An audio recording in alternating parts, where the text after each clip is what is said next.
Thank you, brothers and sisters. You know, I have a lot to be thankful for. This morning I spoke about my father, a journeyman wireman out of our local union.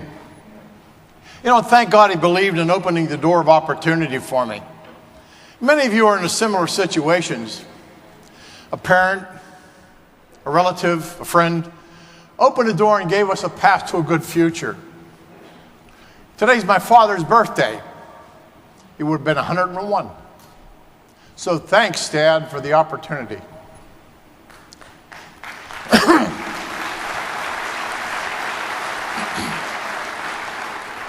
I'm truly humbled by your confidence in me and Sam, and to be chosen again to lead the greatest trade union in the world. With apologies certainly to our guests, as I said this morning, with the utmost pride in our brotherhood in my heart. I'm fortunate to have a wonderful family. My wife, Rosemary, my daughters, Michelle and Tony, my son, Ed, who have supported me in everything that I do. Excuse me. But since I see Rosemary over there beating her head against the wall, I think I should clarify that. Almost everything that I do. The IBEW has given my family all that we have. But I'm thankful that they were willing to make the sacrifices necessary so that I could dedicate my working life to the IBEW. To be honest, that's the story that holds true for most of the lives of virtually everyone present in this room today. I thank the officers who I introduced to you this morning, the international representatives for their willingness to push forward with the everyday work that makes the IBEW what it is. I want to acknowledge a particular group in Washington, D.C., beginning with Janice Boylan and Kendra Peoples, who make the Office of the International President, International Secretary, Treasurer, operate without a hitch. Larry Neidig, a senior assistant to the officers. You all know that Larry and I have been friends for an awful long time, and I would not know what to do without him, frankly. Sherilyn Wright, my assistant, who keeps everything, believe me, everything that I'm supposed to get done, keeps it in line and makes sure that I try not to make too many mistakes. Larry Rodenbach, the assistant to the IST, all their staffs that they work with, each of the directors in our building and their staffs. For without them to direct and make sure that the wheels don't fall off this wagon, we would not get done what needs to be done every day. They've done the heavy lifting to bring our policies and our ideas to life. Their dedication, their hard work must never be underestimated. And most of all, I'm thankful for you, the delegates to this great convention, and all the brothers and sisters you represent back home. As local union officers and activists, you've shown the courage, you've shown the commitment to step forward and be counted. You've taken on the often thankless task of serving your fellow workers. And I know what that is. And in this day and age, that means facing some very stiff opposition from those who would deny us that which we have earned. Your determination and strong will are the very things that keep this brotherhood going, struggling, slogging along, making progress every day, no matter what the challenge. Thank you for, among the many things, showing that we are indeed a brotherhood beyond borders.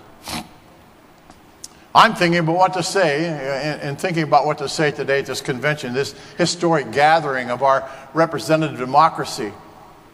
And it reminded me of one thing that when I was in Wisconsin on those cold days with many of you, do you remember the chant, "This is what democracy looks like"? I remember it well. It sounded great. It was great. I decided to share the words of one of the most courageous and visionary leaders of the 20th century, Franklin Delano Roosevelt, the 32nd President of the United States. In the depth of the Great Depression, FDR had this to say to his countrymen and the citizens for whom he was responsible. This is preeminently the time to speak the truth the whole truth frankly and boldly. And let me assert my firm belief that the only thing we have to fear is fear itself. Nameless, unreasoning, unjustified terror which paralyzes needed efforts to turn retreat into advance. Now let me repeat that last line. Paralyzes needed efforts to turn retreat into advance. Do those words ring true today? The retreat part certainly applies. 2 weeks ago today, the United States celebrated Labor Day. If celebration is the word that we can use. You know, the opinion section of all the diverse media that we have today were full of the evidence to support not only the decline of organized labor, you know, the standard piece that gets written this time of year, they tell you how we're falling apart, but also the raw deal that the workers in general are getting. I don't think I need to spell it out. You know what's happening, you see it every day. And if you work in construction, you know that 2009 and 2010 weren't part of a great recession that they talk about. They were a new depression. Because that's how high unemployment levels in our biggest branch turned out. The largest since the days FDR spoke to his countrymen, and by extension to Canada and the world. Because the Great Depression, like today's global economy, knew no borders, none. And like then, the greatest threat we faced was not the right-wing ideology. It's not the government debt. It's not the unemployment rate. The biggest threat to our existence is our own fear. A fear that can paralyze us into doing nothing or doing too little. Now, I don't stand here and I don't pretend to tell you that the IBEW can solve everything by ourselves. But we have shown that we're capable of defying the conventional wisdom and turning our brotherhood around in the face of grave challenges. It's time to do it again. All of us are used to the ups and downs of the economy. We've all lived through even the younger people who are with us today have lived through it. What's scary today, however, is the Great Recession is like having an unwelcome relative sleeping on your couch. It's not here for the short term, but threatens to settle in for the long stay. Without a bounce back in our economy, we're in for a long period of stagnation that will stifle the growth and prosperity for the foreseeable future. Do we have what it takes to fight through all of this? Can we overcome our fear? Consider 5 years ago, we just lived through since our last convention. Those of you who were at the 2006 convention in Cleveland will recall the high spirits that we had when we left that hall after the final gavel was sounded. We had set the Union on a solid course for the future. You did it. You set it on a solid course. We had looked beyond the immediate concerns of the present and thought about the future, putting in place the resources for an unprecedented organizing program. And we didn't leave it in the convention hall. And we didn't take it back and leave it on the e-boardroom table. We took that spirit and we continued on the path of progress.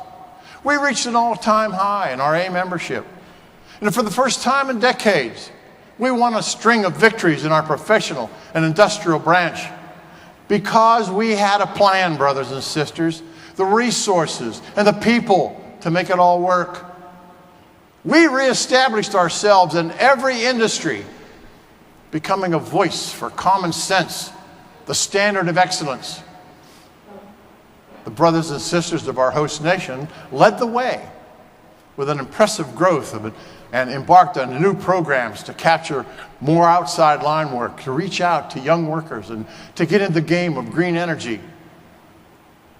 Cleveland bolstered our spirits to win some of the greatest political victories, particularly in the United States. We set our goals high. We won back Congress in 2006. We limited George W. Bush's power then and captured the White House in 2008. Then less than 2 months after the gavel fell in Ohio, Union volunteers took back the U.S. Congress for the Democratic Party.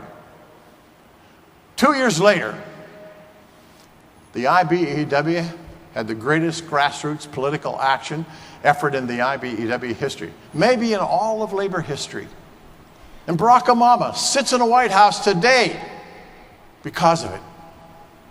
And I don't want to hear about the independent voters. Labor pulled Obama across the finish line in key industrial states in the East and the Midwest that he had to have in order to win.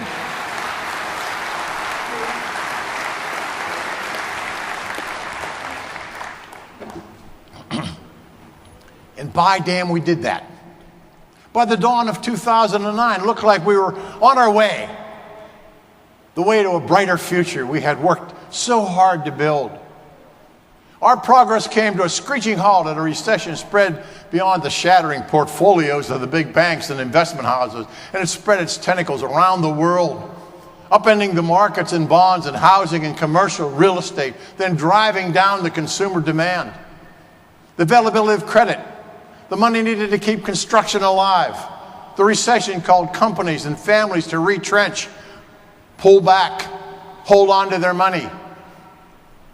Some of the banks are still holding on to it. And that caused the most terrible thing to happen: the widespread loss of jobs.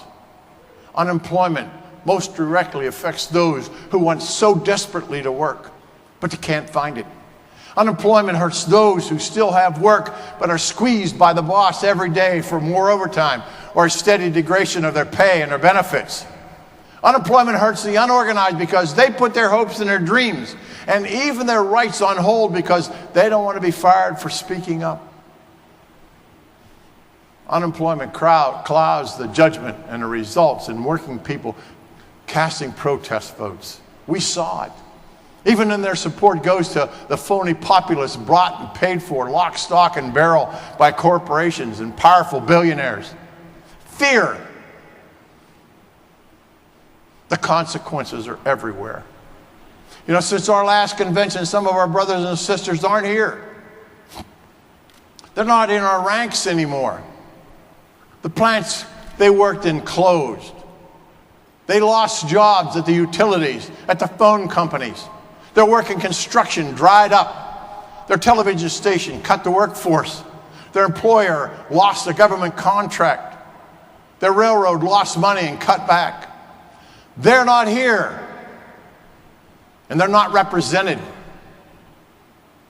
But believe me, brothers and sisters, they are still with us.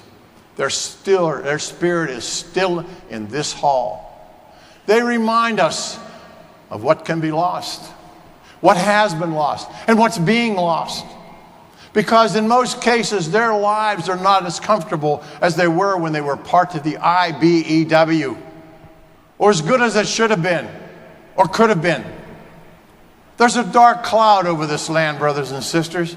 Right now, it's concentrated over the United States, but it's making its way to Canada. It's a toxic brew of reactionary politics, of greed, prejudice, and class warfare. And it's all waged against us. Our job right here in Vancouver is to make sure that the union we love does not become a victim of fear. Our job is to make sure that we are not lost in that dark cloud. There's one big difference between us and the generation that founded the IBEW 120 years ago. They had nothing to lose. The companies had all the power. There was an endless supply of labor, and many of them, new to North America, willing to take any job, no matter how dangerous. And electrical work was one of the most dangerous jobs of all at that time. We saw a picture of Henry Miller come to life on the screen behind me this morning and talk about brotherhood beyond borders. The story of what 10 founders of the IBEW did in St. Louis in 1891 is part of our heritage, our shared values, what we hold so close to our heart. And we have today what we have because what those 10 leaders did, and generations of leaders who came after them, and what they did. We, on the other hand, we have a lot to lose. Our jobs, our pensions, our health care, the middle class lifestyle that we built and we enjoy. And people who have that much to lose can get paralyzed with fear. They can curl up in a ball and hope the storm blows over and hope that they don't become one of its victims. And 9 times out of 10, they wind up losing it anyway. No, we have to fear losing only one thing, brothers and sisters. One thing. We must fear of losing the future. And some of you have met our group of young workers who are here as guests at this convention. They're doing more than enjoying the parties and sights and watching the action. They're shadowing you. They're following you, brothers and sisters. They're watching the things that you're doing. They're learning. And they'll be conducting mock votes by paper along with you in an exercise to see how they would make decisions that you'll be making here this week. They come from every corner of Canada and the United States. All districts are represented. And we tried to get one from each local in each state. They're sitting in a special section in the back. And they're not here as a treat or a feel-good PR program. Believe me, they're not. They're here because they represent the very first wave of the future. They're part of us. And it will be their turn in the box before too long. Take a good look at them. Shake their hands. Talk to them. Because when you first look at them, you will be reminded of what we have to lose. Go home. Look at the apprentices that you work with. Excuse me. The newly hired members in your units. Look at your own children around the dinner table. That's what we have to lose, brothers and sisters. The future. Their future. And I can say with confidence that everyone in this hall that I have the honor of knowing personally, and those with whom I've been acquainted, because we carry the same ticket, same card, in a great union, everyone I know would answer you that we will stand up and fight for their future and our way of life. There are no cowards in this room. We bring different skills to the table and fight in our own way. But all of us are here because we don't accept having someone else tell us how we're going to live our lives and what we're permitted to earn.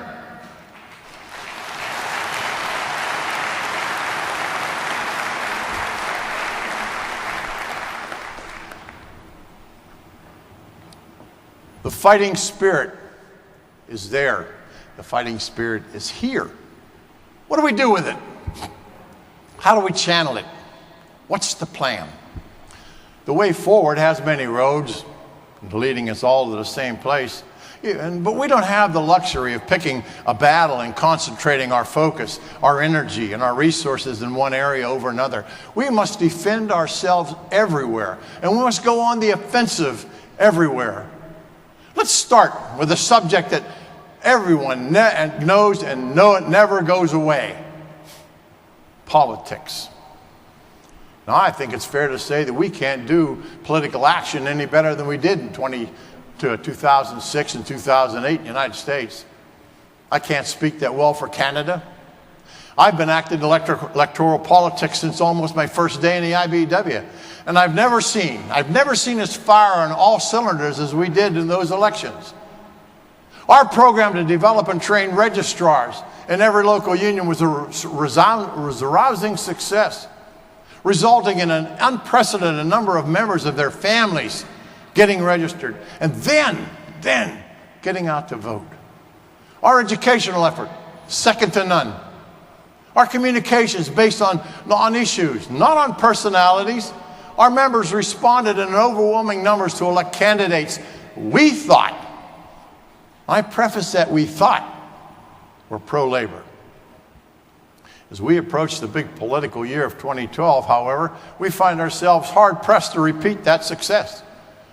We've learned our lesson that political and, by extension, legislative mobilization, it's an engine that needs to be run all the time, constantly. We can't put it in the garage in the year off the elections and expect it to start up and hum right along when we want it to. Political education and mobilization is an ongoing process. Part of the education is to make sure that our members know exactly that electing the candidates we support isn't the end in itself. We try to be realistic about what we can achieve because politics is kind of an endless give and take thing. It seems like we're on the give side all the time, but we're really not. Politics isn't a retail transaction where you kind of invest your money and time and expect a defined result. At least it never seems to be that way on our side. But you know, it's still hard to explain why working people haven't gotten more from those we help elect. It's difficult. It eats at you. It's been 3 years since we went to the mat for Barack Obama and the Democratic candidates, along with a few loyal Republicans for Congress. There are a few out there. And in the state and local offices. And yet, we continue to see a lingering unemployment, a steady flow of proposed trade bills that just keep up the insanity of giving away our industrial base, the tacit acknowledgement of the Republican argument that the government spending and debt are bigger priorities than job creation. Tell the guy that in the unemployment line. An Employee Free Choice Act that died without even a vote. And worse yet, not even a substitute bill that would give us some relief and get some improvement in the labor law. Fairly or not, the president is perceived as being weak in negotiations, but conceding too much before the first deal even takes place. And then, the Democratic Party announces that it's going to hold its convention in Charlotte, North Carolina. A right-to-work state paradise. A right-to-work paradise is a stronghold for non-union labor, including the non-union construction industry that's a mainstay of the Republican Party. And they think that they can satisfy us by throwing some installation work our way. Are we perceived as being that damn stupid to them?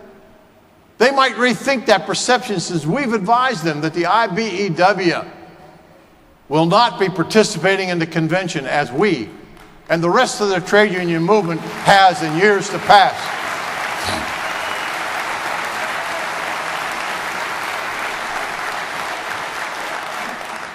We're hopeful that this action will get their attention. I sound like I'm being hard on the president and the Democrats. I really do think he's doing his best in face of the backlash of epic proportions that we have. As one political observer noted, the Republicans and right-wing establishment that backs them are not prepared to even acknowledge the legitimacy of a Democratic presidency. They hounded Bill Clinton, and they're throwing every trick in the book at Barack Obama. The president did push through the biggest change in health care in a generation, improvements which are not only being felt, now just starting to be felt, and which will only make life better for millions of people. The president stood fast to save the auto industry and did so in a way that the big three have actually paid back their loans and are doing the best that they've done in decades. And he did it in the face of loud whining and crying on the part of the free market purists. The president's actions saved countless of jobs, not only in the auto industry, but in related jobs, including those of many of our people. There's an inescapable fact that if Republicans recapture the White House and control one or both houses of Congress, we are in even deeper stuff. They made me change that word. Just watching the current crop of Republican presidential candidate debates is enough to cause a strong man to tremble and a grown woman to cry, a little child to be scared, and a damn dog to even beg for a thunder shirt. You know, I'm tempted to say, where do these people get off? Where do they get them? Where do they find them? But we know that answer.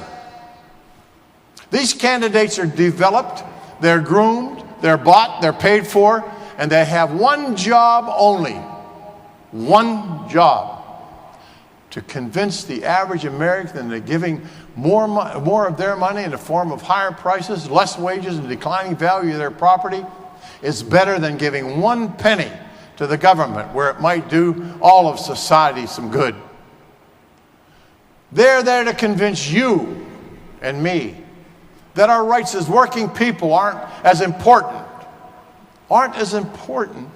as their right to make as much money as they possibly can, any way that they can, free of any interference. Don't bother me. And they've done a damn good job of that. So heading into the next election, it's going to be hard to look our members in the eye, as I have many times, and tell them to vote for this guy or for that gal, and everything's going to be all right. It won't be all right. A rallying cry around a slogan is "they're not as bad as the other guy." That's a bunch of baloney. Not exactly, it doesn't stir the blood, or it doesn't create any kind of an excitement. And yet we can't quit. I've said it so many times before that a modern trade union has to be involved in politics. There's too much to lose if we leave the field to our opponents. We have to keep fighting. We have to keep talking about the issues. And we must keep our members involved. The good news is we do have some help. The help that comes in the form of Republicans who were elected in 2010. And the words Wisconsin, Ohio ring a bell. You know, those states are Exhibit A of how candidates can ride a wave of unrest, fear, then think that they have a mandate to enact a radical right-wing agenda. They messed with our core rights, brothers and sisters, including the right to collectively bargain. They thought they had made the public employees the enemy, but didn't realize that they had struck a chord with a vast majority of working people, both union and those that are waiting to be organized. And seeking to silence us, they helped us regain our voice, our passion, our grassroots power. Scott Walker and John Kasich, the governors of Wisconsin and Ohio respectively, and all of those who would viciously attack us to deprive of us our rights, they must know that there is and there will be a fast and a very furious response to their actions. We must make them pay the price if they're going to go after us. Case in point, the working families of Ohio mobilized and got an overwhelming number of signatures to put SB 5, the state bill gutting collective bargaining for public employees, on the ballot this November. Governor Kasich took a look at that polls, saw that he was about to have his ass handed to him, so he offered to negotiate if Labor would pull the referendum issue. Suck off, brother. The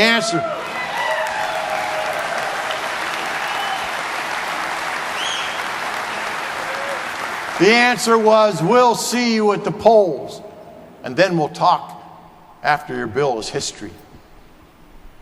Memo to the White House, Mr. President, that's how you negotiate. What the battles in Wisconsin and Ohio and Indiana and Michigan and other states have shown is the issues haven't gone away.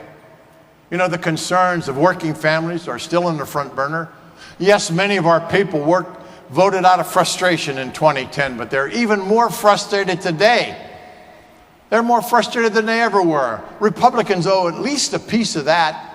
They own a piece of the job crisis. We have living proof that our warnings about the consequences of electing nut jobs are real and have a devastating impact on people's lives. We're showing that the Tea Party doesn't have a monopoly on anger, you know. And we're showing that the upper middle class what real populism's like.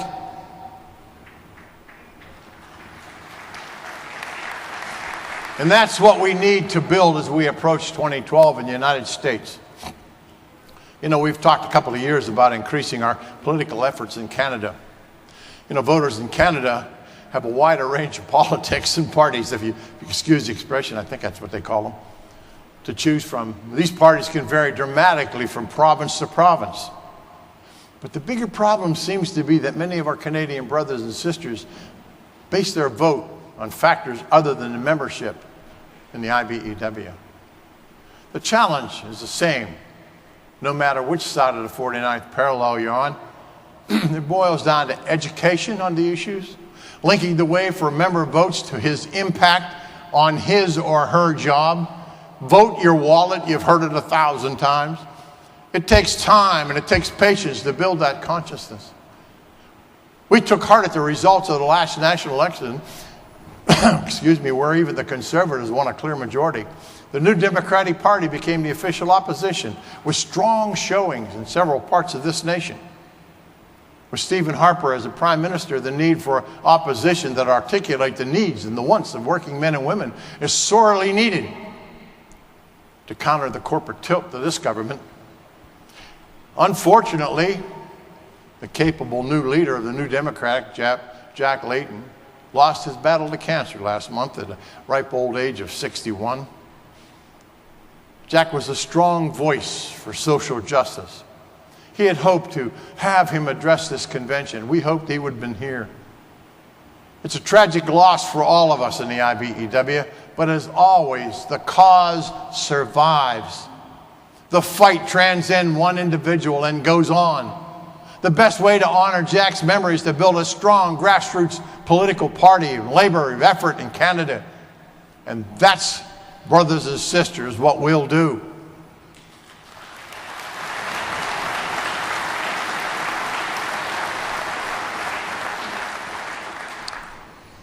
You know, important as it is to have political allies, we've learned from experiences that we can't wait for anyone to rescue us. No one comes up with a magic bullet. Even in the worst of times, there are circumstances we can control. If we're willing to think differently, try new programs, new solutions. I spoke earlier about our membership development, a program which puts in place after our last convention. The bitter economy of the past 2 years has reduced the number on all of our branches.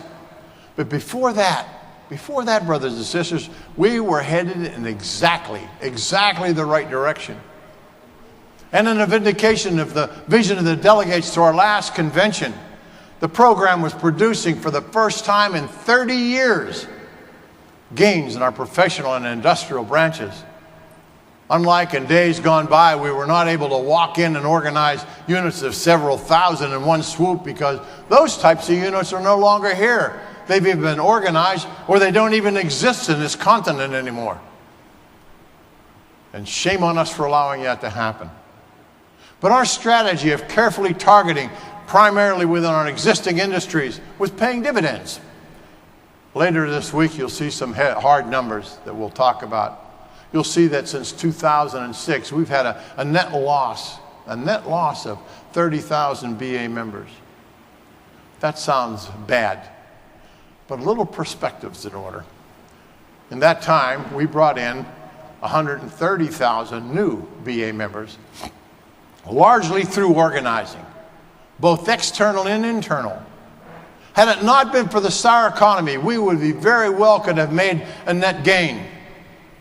And had it not been for our program, we would be in a hole even deeper and a more difficult place to climb out. There will be no retreat from this mission, brothers and sisters. We've structured the system in place and we're constantly fine-tuning it and reevaluating our plans. But there will be no retreat. We need only the will. We need the courage to keep moving forward in the face of all of these obstacles that we have. In construction, we've taken a comprehensive approach, building our program step by step to organize not only new people in our brotherhood, but to organize new work. The depression in the construction branch made the task more urgent. But no one was paying close attention, could even deny that in good times our market share was slipping. Year after year, full employment has a way of hiding those problems, just as unemployment has a way of magnifying them. We started before the last, we started before the last convention by getting our act together in what we called the Code of Excellence. We've moved on by trying new things in Florida in a statewide effort to build a market share where it had been abysmal. And in some cases, in case you're wondering, we're still doing better in the Sunshine State than we would have if we had not done anything at all. We've moved on to other southern states with industry nights, job leafleting, and other tactics, including the introduction of an alternative classification called construction wireman, construction electrician. Now let me say something about that point. At this point, I cannot remember a single policy move that I've made, or I can remember, that ignited the blowback that these alternative classifications have created. And I've said many times, I didn't like doing it. I came out of the same tradition that all of our construction journeymen wiremen do. And I had all the same complaints. I had all the same doubts. But I also had something else. The obligation to uphold the Constitution of this brotherhood and the sacred trust to lead this union on the right path out of the current storm and past the cycles of boom and bust. Something more stable, more solid, more worthy of our great brotherhood. I've communicated the reasoning behind using these classifications, behind using our recovery agreements program to go after the work that we are not doing and without which we will not survive. And I keep saying it over and over again. We are not doing 70% of the work, electrical work, in the United States. How does that resonate with you? I made a video and I sent it to every construction member in the United States. Every construction. I then made a video version, a Canadian version, it's been sent out to all the members in Canada now.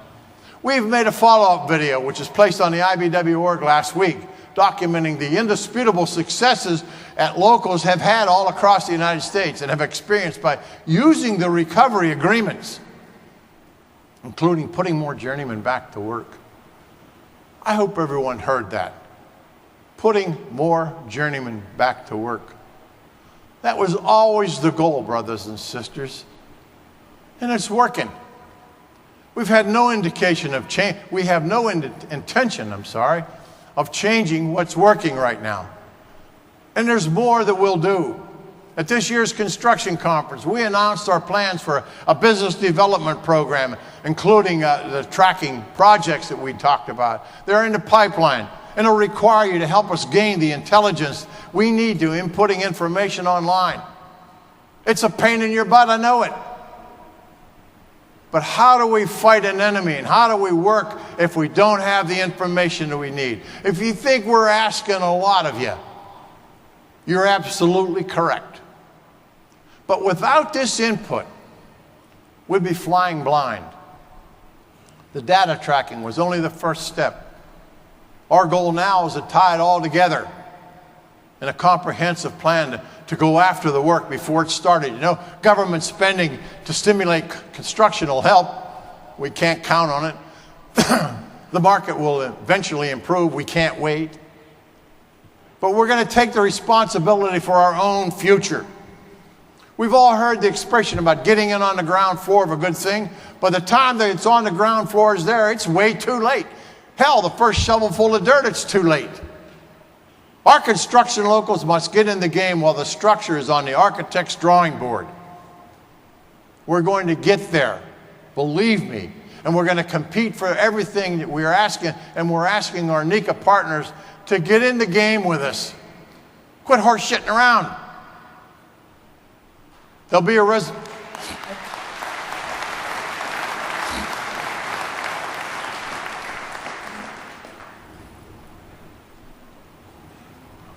resolution on business development brought to the floor later this week, and you'll hear more and have a chance to make your own views known. And I ask you to speak up, make your views known.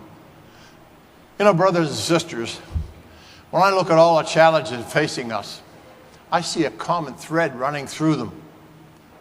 And I'm not afraid of any politician or any business leader or any right-wing talk show blowhard.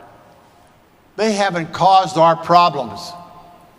Our problems stem from another cause. We have slowly lost the hearts and the minds of the community. By the community, I'm not talking about the people who have a professional interest in either the success or the demise of the organized labor movement. I'm not talking about the true believers in our cause or the hardcore union haters. I'm not talking about them. I'm talking about the people with whom we rub shoulders, we rub elbows with every day of our lives. The people who live on our block, attend our place of worship, see us at the local eatery, maybe down the watering hole, play with our kids in organized sports, go to school with our children, run a small business in our town, and most important, who work in a place that doesn't have a union. Those are the people we've been slowly losing over the years. We've lost that influence. Some of it has been caused by lack of union density. And when you wonder why we organize, it's to build that union density, that understanding in the community that the union is good for the community.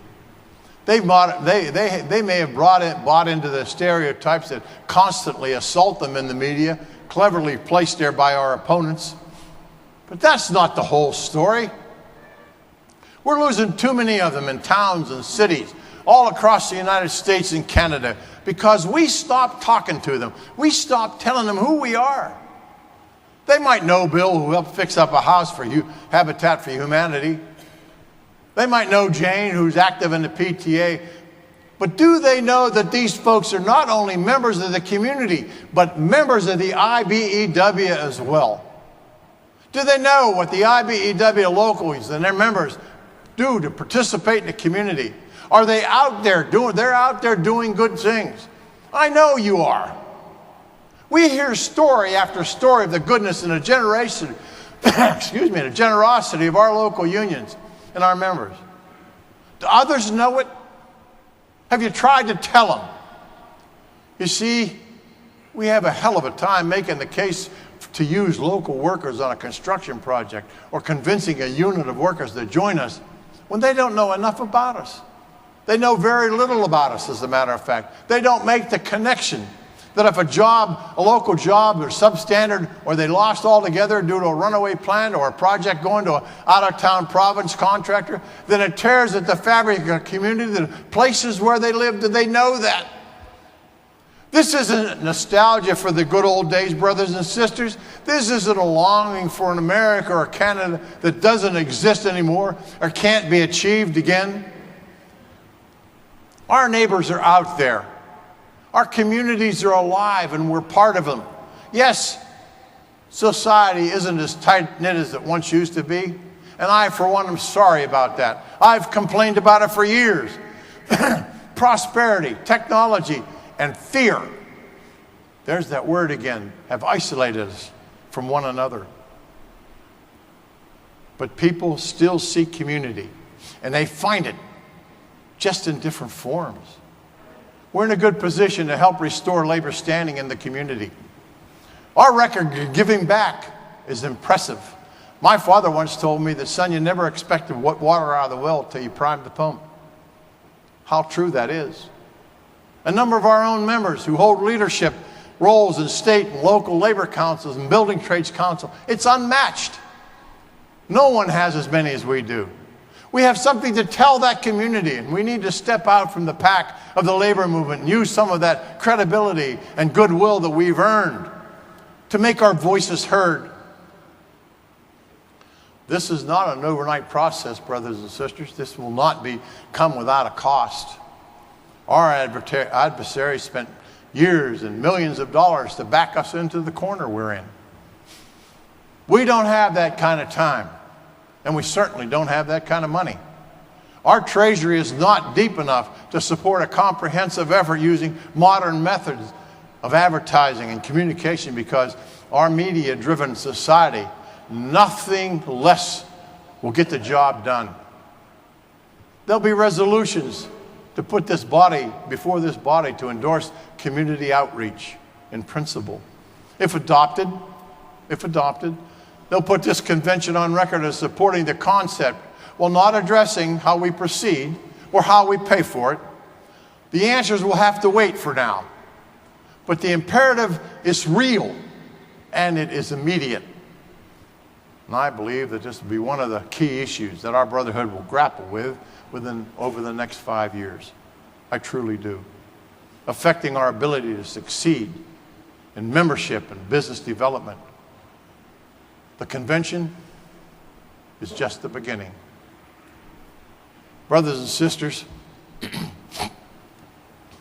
on the eve of the Great Depression in 1929, the IBEW met in convention. It would be the last convention held until the IBEW until 1941. Because it wasn't until the wartime boom in industry that the international and the local unions had the funds to stage a convention or even to travel to it. It did happen. But even as the clouds were gathering, the IBEW's publication at the time sounded the theme that resonated among the delegates at that time. And that what it was said was simply this: a union is more than an economic instrument. It is a fellowship. And that's what it is, and that's what it remains as we remain today. Our mission is spelled out in the objects of our Constitution. It's timeless, and it's to elevate the moral and the intellectual and social conditions of our members, and by extension, their families, and the communities in which they live. Our adversaries can mock our idealism. Believe me, they do all the time. They can scorn our tradition. They can laugh at our beliefs. But they will never, ever, never douse the flame of solidarity that beats in the heart of every one of us. Never.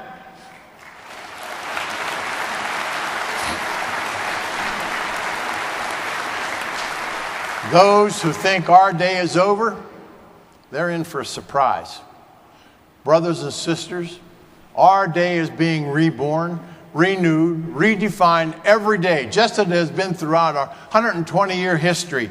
Brothers and sisters, if you want a better IBEW, demand it. If you want a better IBEW, work for it. If you want a better IBEW, then join me to regain our place in history, regain our place at the table. It's all still there, brothers and sisters. The spirit, the flame, the passion, the undying commitment to the cause of organized labor.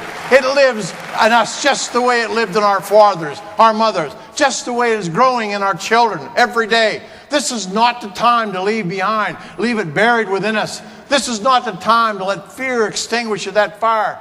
This is a time for action. This is a time for courage. This is a time to stand up against all odds, reclaim our birthright, a society whose labor for a living have dignity, opportunity, and justice, because those things are not guaranteed. They never have been given freely, and they never will have won cheaply. They are the things that we hold most dear. We will hold on to them. We'll fight for them. We'll pass them along to those who follow us in the back. We'll take our work back. We'll take our communities back. And we'll take back our countries, because we are the IBEW. We're the champions of the working men and women. We're the brotherhood beyond borders. Thank you all, and God bless you all. Stand up and lift your voice. It's time to make the right choice. Tell the world, spread the news today. The brotherhood is here to stay. Yeah, yeah, yeah, yeah, yeah, yeah, yeah. IBEW. Yeah, yeah, yeah, yeah, yeah, yeah. Stand up and lift your voice. It's time. Thank you very much.